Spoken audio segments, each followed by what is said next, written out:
नमस्कार, आप देख रहे हैं न्यूज इंडिया और मैं हाजिर हूं आपके साथ ऋतिक ठाकुर। मिडिल ईस्ट में महायुद्ध चल रहा है और ऐसे में लगातार हम आपको अपडेट्स पहुंचा रहे हैं। इजराइल ईरान के बीच भीषण जंग लगातार जारी है।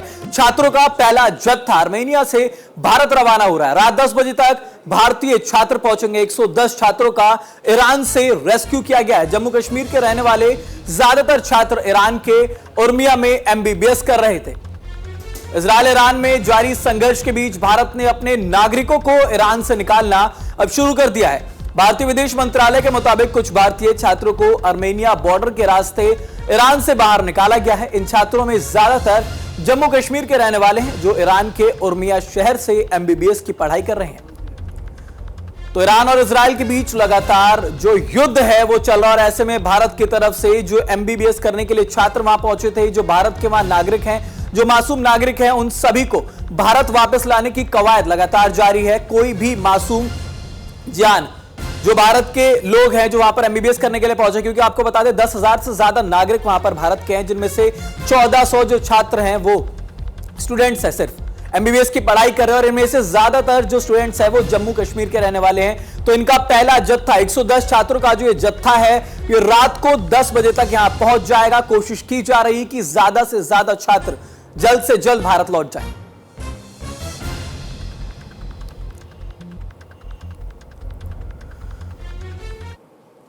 तो ईरान इजराइल युद्ध को लेकर बड़ी खबर लगातार सामने आ रही है। अमेरिकी राष्ट्रपति डोनाल्ड ट्रंप का यह बड़ा दावा सामने आया। यूएस ने ईरान के आकाश को कंट्रोल में किया।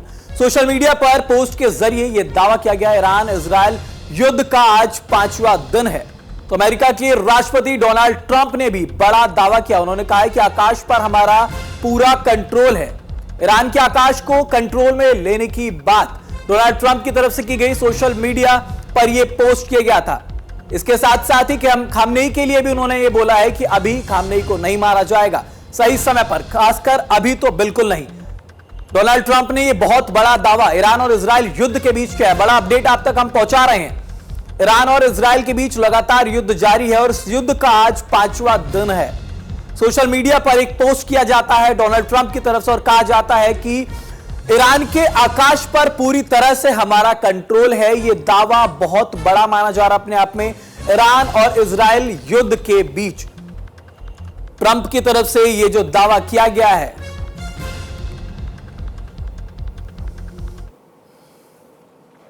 तो मिडिल ईस्ट से इस वक्त एक और बड़ी खबर आप तक पहुंचा रहे हैं। ईरान इजराइल युद्ध के बीच एक्टिव हो चुका है अमेरिका।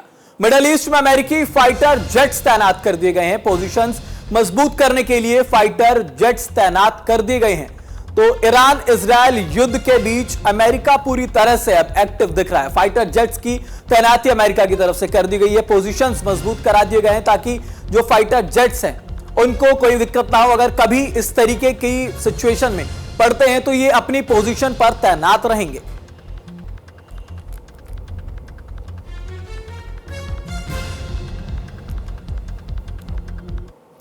तो ईरान इजराइल युद्ध के बीच अमेरिका ने यरूशलेम में अपना दूतावास बंद कर दिया है। यरूशलेम में तेल अवीव में वाणिज्य दूतावास बंद किया गया। अगले 3 दिनों तक दूतावास को बंद करने का यह आदेश दिया गया है।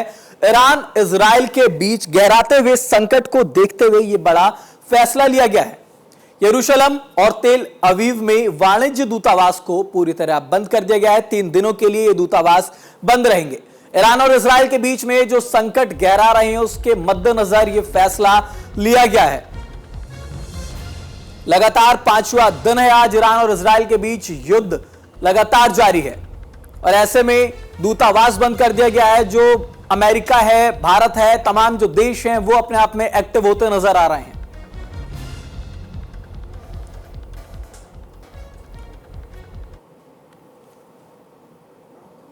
तो ईरान और इजराइल के बीच लगातार युद्ध चल रहा है और ऐसे में अमेरिका और भारत सभी अपने आप में बहुत एक्टिव होते नजर आ रहे हैं। इसी पर ज्यादा जानकारी के लिए हमारे साथ चर्चा करने के लिए दीपक वोरा डिप्लोमेट हमारे साथ जुड़ चुके हैं। बहुत स्वागत है आपका न्यूज इंडिया पे सर।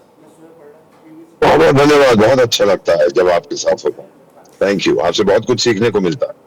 बिल्कुल सर, ईरान और इजराइल में जिस तरीके से युद्ध हो रहा है और ऐसे में तमाम जो वहां पर भारत के भी कई स्टूडेंट्स वहां पर फंसे हुए हैं, अमेरिका भी अपना जो रुख है उसे स्पष्ट कर रहा है, इसको आप किस नजर से देख रहे हैं सर?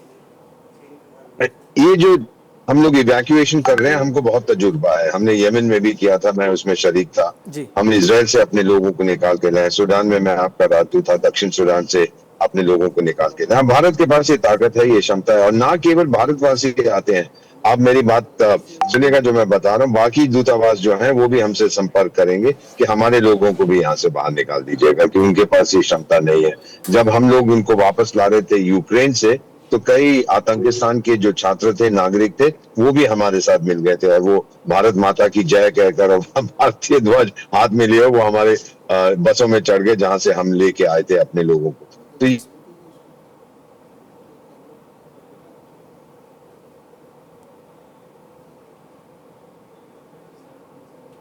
हमारी रिस्पॉन्सिबिलिटी है, चार ढंग तक चलेगी, क्योंकि मेरा ख्याल है इतनी मार पड़ी है ईरान को, अब वो आखिरी मौका है, वो दिखाने की कोशिश कर रहा है हम सब कुछ करेंगे, हमें कोई हाथ नहीं लगा सकता। अभी भी बहुत ताकत बची है, ताकत उनमें बची नहीं है। मेरे जो मित्र है, मेरा जो अपना ग्रुप है, उन्होंने ये कहा है कि जो अली खमेनी है, जिसके नाम पे सब कुछ किया जा रहा है, 85 या 90 साल का, ये छोड़ के भाग गया है। डोनाल्ड ट्रंप ने जब कहा था G7 का वो मीटिंग छोड़ के कनाडा से वापस आ रहे थे, उन्होंने कहा कि तेहरान के लोगों को मेरा उनसे अनुरोध है कि आप चले जाइए। 1 करोड़ लोग सड़कों को जैम करके गाड़ियों में जा रहे हैं। मेरा मानना है, अभी तक इसकी पुष्टि नहीं हुई, पहली बार मैं आपके चैनल पे कह रहा हूं, मेरे जो मित्र हैं इंटेलिजेंस में, ईरानियन इंटेलिजेंस में, और फिर दूसरे कुछ और दो हमारा अपना ग्रुप है, वो कह रहे हैं ये मॉस्को भाग गया है, नहीं तो इसको ये उड़ा देते। ट्रंप ने जो कहा है, हमें मालूम है ये कहाँ है, इजराइल ने कहा है इसको मार देंगे खमेनी को तो जंग खत्म हो जाएगा, तो इसकी जान को खतरा है, इसके लिए इसके लोग इसको वहां से निकाल के ले गए। जंग खत्म होगी अगले 47 घंटों के अंदर, और ये जो बात चल रही है कि वो उसके हेवी ड्यूटी बॉम्बर लगाएगा, उसकी जरूरत नहीं है। अब ईरान के अंदर बिल्कुल बड़ी इंफॉर्मेशन सर आप हम तक पहुंचा रहे हैं। 47 घंटे में अगर ये वॉर जो है रुक जाते ही, अपने आप में बहुत बड़ी बात है, क्योंकि साफ तौर पर ट्रंप ने कहा है कि आकाश पर हमारा पूरी तरह से कंट्रोल, हमें पता है खामेनेई कहां है, हम अभी नहीं मारेंगे, ये सही समय नहीं है। बिल्कुल सही कहा है उसने, क्योंकि उसको मार दिया तो फिर बात किससे करूं। इजराइल का मकसद क्या है? इजराइल का पहला मकसद था कि मैं उसको न्यूक्लियर बॉम्ब नहीं बनाने दूं, कोई भी कारण हो, जबकि ईरान का कोई लेना देना नहीं है इजराइल के साथ। वो ये है ना, बेगानी शादी में अब्दुल्ला दीवाना। अगर पैलेस्टीनियन लोग नाराज होते हैं, वो तो कहते हैं हमारी धरती पर आके इजराइल बैठ गया, ईरान का क्या लेना देना है। तो उसने पहला उनका ये है कि किसी तरह से भी न्यूक्लियर बॉम्ब ना बनाए, लेकिन दूसरा जो है वो है रेजीम चेंज। ये मुल्ला की सरकार को बाहर निकालो, जो भी सरकार वहां आएगी उनसे बातचीत करके फिर हम समझौता करेंगे, हम शांतिपूर्वक रहना चाहते हैं। यही तो इजराइल के प्रधानमंत्री ने जो बातचीत की, उन्होंने एड्रेस किया, मैसेज दिया ईरान के लोगों को कि भाई अब आप लोग सड़कों पे आइए, ये मुल्लों को बाहर निकालिए, क्योंकि ये लोग आपके लिए कुछ नहीं लाए हैं, सिर्फ तबाही ये लोग आपके लिए लाए। तो मेरा मानना है कि रेजीम चेंज 100%, खमेनी जिंदा रहेगा, सरेंडर कर देता बहुत अच्छी बात है, नहीं तो मेरा मानना है कि कोई सरेंडर भी नहीं चाहता उससे, वो चाहते हैं कि कोई दूसरी सरकार। सर ये बात भी जानने वाली है, क्योंकि ये भी ट्रंप ने एक ट्वीट और किया था, उन्होंने लिखा था अनकंडीशनल सरेंडर, यानी कि बिना किसी कंडीशन रखे अगर सरेंडर करते हैं तो शायद बात भी बन सकती है, क्योंकि उनके पोस्ट पे, इन दोनों ही पोस्ट से बहुत सारे जो लोगों के अंदर कयास हैं वो जाग रहे हैं। 100% सर। और ये आपको एक चीज, आपकी उम्र बहुत कम है, मेरे तो 74 साल की उम्र है, 52 साल कूटनीति हो गए। 1953 में भी ब्रिटिश और अमेरिकन ने मिलकर एक तख्ता पलट किया था मोहम्मद मुसद्दिक का ईरान में, क्योंकि उसने जो ऑयल कंपनियां थी उसका राष्ट्रीयकरण किया था, और ब्रिटिश सरकार को बहुत तकलीफ हुई थी, उसको हटा दिया था। क्या किया था?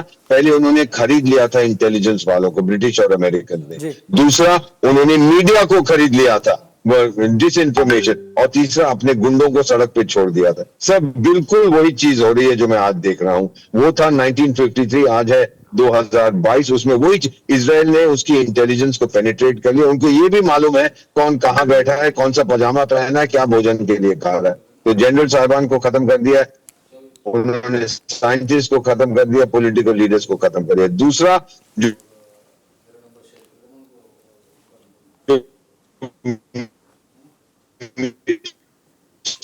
सोशल मीडिया कैंपेन है, इजराइल बड़ा अच्छा है, उसके लोग सड़कों पे उतरेंगे और कहेंगे मुल्ला जी वापस जाओ। ये भी आप देखेंगे बहुत जल्दी होने वाला है। और फिर इजराइल की लैंड फोर्सेस उनकी आर्मी अंदर जाएगी, जहां जहां एनरिच यूरेनियम, जो ज्यादा शक्तिशाली यूरेनियम होता है, जहां उसके भंडार हैं, जहां स्टील कैनिस्टर्स में, स्टील के जो सिलेंडर होते हैं उसमें रखा जाता है। बिल्कुल सर, क्योंकि जिस तरीके से आपने सारी जानकारी दी है, क्योंकि खोखला चना बाजा गाने वाला, वही वाली बात यहां पर साफ तौर पर दिख रही है, क्योंकि वो साफ तौर पर कहते हैं कि हैदर के नाम पर जंग जारी होती है, 25 मिसाइलें दागी जाती है, 80 जो इमारतें हैं वो गिर जाती है। लेकिन फिर भी मैं आपसे एक बार जानना चाहूंगा सर कि अगर किसी हाल में भी अगर ये जो न्यूक्लियर पावर्स हैं ये ईरान के पास आ जाती हैं, तो मिडल ईस्ट और इजराइल की सुरक्षा भविष्य की अगर बात करें तो वो कैसा होगा सर? आने का सवाल ही नहीं पैदा होता। उनको बनाना नहीं आता, अगर बनाना आता और अभी तक तो बना दिया होता।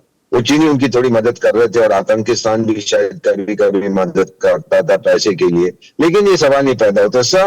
अरब देशों में से कोई नहीं चाहता कि ईरान के पास न्यूक्लियर हथियार। ईरान उनके लिए बहुत खतरनाक है। ईरान ने उसको कहते हैं एक आग का रिंग बना दिया था इजराइल के इर्द गिर्द। वो हिजबुल्लाह, हुती, हमास सबको ले आया था। इजराइल ने चुन चुन के सबको खत्म कर दिया है। अब इजराइल की शांति के लिए और मिडिल ईस्ट की शांति के लिए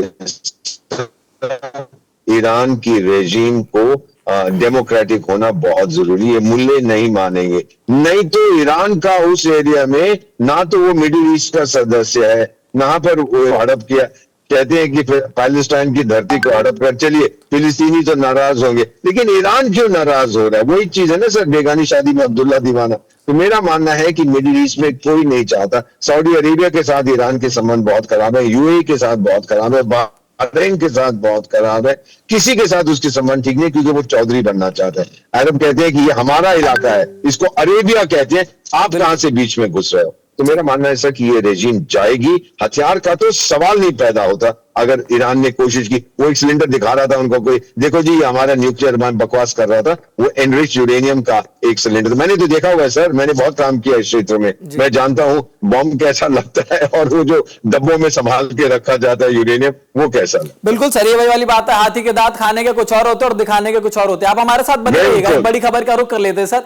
मिडिल ईस्ट से इस वक्त की बड़ी खबर में अपने दर्शकों तक पहुंचा रहे। ईरान के सुप्रीम लीडर खामनेई ने जंग का ऐलान किया है इजराइल के खिलाफ। खामनेई ने यह ऐलान जंग कर दिया है। खामनेई के ऐलान के बाद इजराइल पर मिसाइलें दागी गई हैं। आपको बता दें लगभग 25 मिसाइलें इजराइल पर दागी गई हैं। खामनेई ने यह ऐलान जंग किया है और कहा है कि अब जंग शुरू होती है। तो बड़ी खबर आपको बता रहे हैं, मिडिल ईस्ट में लगातार जो युद्ध है, जो तनाव है, वो बना हुआ है और ऐसे में खामनेई के ऐलान के बाद इजराइल पर 25 मिसाइलें दागी गई है, लगभग 80 इमारतें गिराई गई है। आपको बता दें तमाम तरीके की मिसाइलें हैं जो दागी गई हैं, बैलिस्टिक मिसाइल्स हैं, फतह मिसाइल्स हैं, काफी मिसाइल्स जो कि दागी गई हैं। तो ईरान के सुप्रीम लीडर खामनेई ने इस जंग का ऐलान कर दिया है।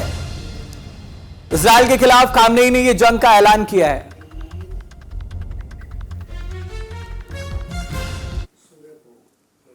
तो हमारे साथ आप दीपक वोरा जी लगातार बने हुए, वापस उनका रुख करते हैं।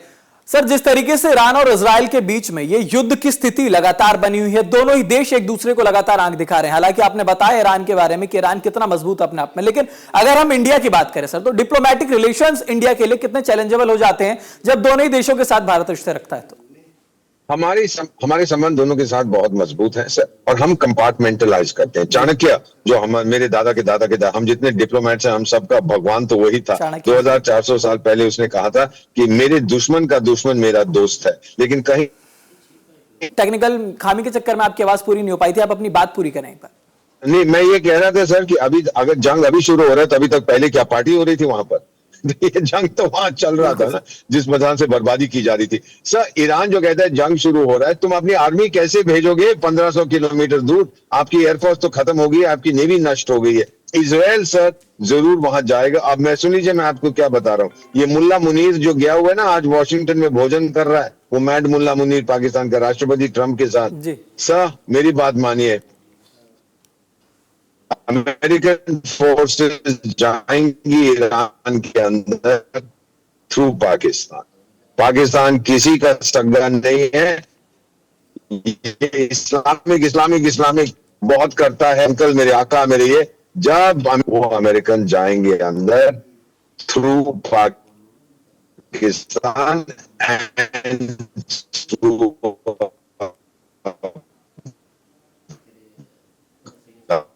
अफगानिस्तान। आप देखिएगा अंतरराष्ट्रीय इंटरनेशनल रिलेशन, अगर आपको अगर आपको किसी की दोस्ती पक्की चाहिए, आप चाहते हैं कि वो आपका एहसान आप कर लो, टोटल लॉयल्टी आपके लिए हो किसी की, तो फिर बाजार से जाके एक कुत्ता खरीद लाइएगा। इंटरनेशनल रिलेशंस में लॉयल्टी नाम की कोई चीज नहीं होती। पाकिस्तान तो वैसे ही भिखमंगा है, उसको पैसे मिलेंगे, वो अमेरिकन को कहेगा जाओ यहां से, और अफगानिस्तान के थ्रू अमेरिकन जाके ठोकेंगे सर, बुरी तरह से ठोकेंगे वो ईरान को। ये होने वाला आप देखेंगे सर। अगर बिल्कुल सर, नहीं तो मुल्ला मुनीर को बुलाने की क्या जरूरत थी, व्हाइट हाउस में भोजन खिलाने की क्या जरूरत थी, इसीलिए तो बुलाया जा रहा है उसको। बिल्कुल, क्योंकि जिस तरीके की हम बात करें सर, आपके पास बहुत ज्यादा अनुभव है, आप जानते हैं इस बात को, लेकिन ईरान और इजराइल के बीच अगर हम बात करें युद्ध रोकने की, अगर युद्ध रुकवाना हो और दोनों ही देशों के बीच स्टेबिलिटी लानी हो, तो उसको लेकर के आपके पास क्या आइडिया है कि दोनों देशों के बीच इस बात को लेकर के स्टेबिलिटी लाई जा सकती है?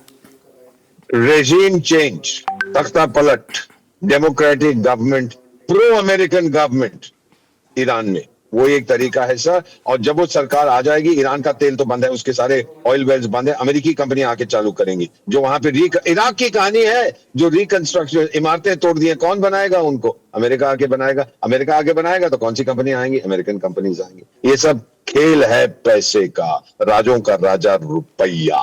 इराक में भी आपने ये देखा, मैं तो वहां रहा हूं सर 20 साल उस एरिया में, मैं इनकी नस नस को पहचानता हूं। It's a fight for oil, जिसको ब्लैक कर्स कहते हैं। बिल्कुल, क्योंकि ट्रंप ने भी साफ तौर पर जो ईरान है उसे इनडायरेक्टली धमकी दी है। उन्होंने साफ बोल दिया है कि हमें सब पता है कौन कहां है, जब चाहे एक्शन ले सकते हैं, आकाश हमारी कंट्रोल में पूरी तरीके से। तो ये बात कहीं ना कहीं आपके बिल्कुल सटीक लग भी रही है मुझे।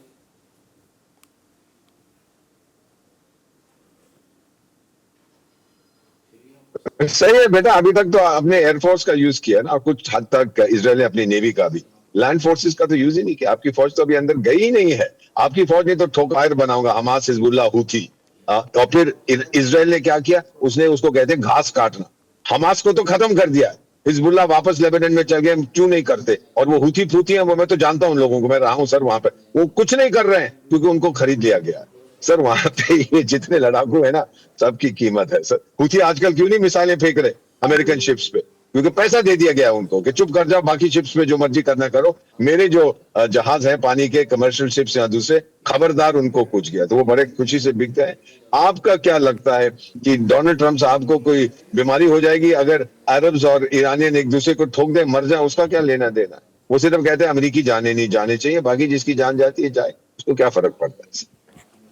बिल्कुल, क्योंकि जिस तरीके से ये बात हो रही है, आपकी बात से भी साफ तौर पर पता लग रहा है कि कई स्ट्रेटेजीज इसके पीछे लोगों की है। लेकिन अगर फिर भी एक बार देखा जाए, अगर युद्ध जैसी स्थिति पूरी तरीके से बनती है, अगर ईरान और इजराइल आपस में लड़ने के लिए आतुर हो ही जाते हैं, तो इसमें सर आप मिडिल ईस्ट जो है उसे कितना खतरे में मानते हैं और उसके लिए कितना चैलेंजेबल हो जाता है वो मोमेंट? बिल्कुल नहीं, क्योंकि अभी तो जंग चल ही रहा है ना, इससे ज्यादा क्या बनेगा? इजराइल के पास इतनी फौज नहीं है कि वो डायरेक्टली अपने शिप्स के थ्रू वहां भेज, 1500 किलोमीटर दूर भेजना है सर। ना ईरान के पास ये साधन है कि वो भेज दे। कैसे भेजेगा अपने फौज को वहां पर? अगर आपने इन्वेजन करनी है, जंग करना है, तो फिर आपकी आर्मी को अंदर जाना है। सिर्फ एयरफोर्स के जरिए तो आप नहीं कर सकते जो अभी तक हो रहा है। तो मेरा मानना है कि मिडिल ईस्ट में ईरान के साथ कोई नहीं खड़ा होगा सर। और अगर ये सही है कि अली खमेनी रशिया चले गए हैं, तो वो अपने डार्लिंग तुर्की के पास नहीं गए, अपने डार्लिंग पाकिस्तान के पास नहीं, वो अकेला पड़ गया सर। वो शिया पावर है, और ये शिया सुन्नी का जो डिवाइड है, जो इनके बीच में आक्रोश है, उसको आप नजरअंदाज नहीं कर सकते। बहुत गहरा, मैं तो रहा हूं सर, मैंने देखा है। यहां तक कि आपस में बातचीत करते भी वो कहते हैं, अरे यार वो शिया के घर जाना है आज हमको, अरे यार वो सुन्नी के पास जाना है। ऐसी तो वो आपस में बातें करते हैं सर। तो जब ये हकीकत है, सच्चाई है, तो मिडिल ईस्ट में सब लोग, और ये मैं जानता हूं, आपको मालूम होगा कि पिछले साल चाइना ने कुछ अग्रीमेंट करा दिया था ईरान और सऊदी अरेबिया के बीच। तो बहुत, वो जब साइन किया तो बहुत डार्लिंग डार्लिंग, हमारे इस्लामिक ब्रदर, आधे घंटे के बाद फिर मिसाइलें दागनी शुरू कर दी एक दूसरे पर। 10 मिनट के लिए वो अग्रीमेंट चला था। ये दे डू नॉट वांट। जो मस्जिदें हैं, मक्का पर हमला भी किया था, ईरानियन जो वहां पे लोग जाते हैं हाजी, उन्होंने हमला किया था, ईरान ने अपने कुछ आतंकी भेज दिए थे। तो भरोसा तो है ही नहीं ना, और भरोसे के बिना आप क्या करेंगे सर? तो मेरा मानना है, गिव अस 48 आवर्स सर। आप तो मुझसे उम्र में बहुत कम है, आप याद रखेंगे जो मैंने आपको कहा, 48 घंटे के अंदर आप वहां पर युद्ध विराम देखेंगे, तख्ता पलट एंड नई सरकार, और उसके बाद सब कुछ वही होगा जो श्री मैकडोनाल्ड ट्रंप चाहते हैं। बिल्कुल सर, क्योंकि बहुत बड़ी बात आप कह भी रहे हैं, क्योंकि 48 घंटे में ये जो युद्ध है ये पूरी तरह से रुक जाएगा, तख्ता पलट हो जाएगा, तमाम चीजें। बिल्कुल, लेकिन फिर भी मैं आपसे जानना चाहूंगा कि अगर दोनों देशों के बीच में युद्ध विराम अभी नहीं होता है, अगर एक आध दिन नहीं होता है, 7 दिन नहीं होता, हफ्ते भर नहीं होता, तो सर ऐसे में अगर हम इंडिया की बात करें तो इंडिया जैसी कंट्री के जो सुरक्षा है और या फिर आर्थिक नीतियों की बात करें, इस पर इन दोनों देशों की लड़ाई का क्या असर पड़ेगा सर?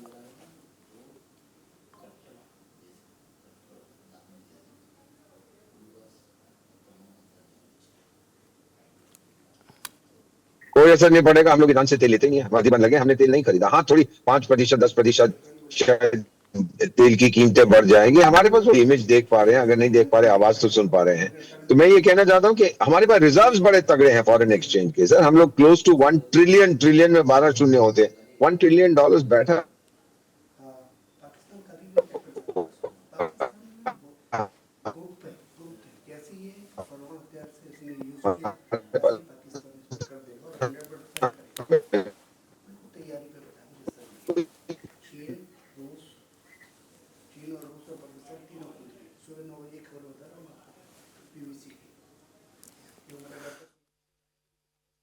युद्ध लगातार जारी है और ऐसे में आज युद्ध का 5वां दिन है।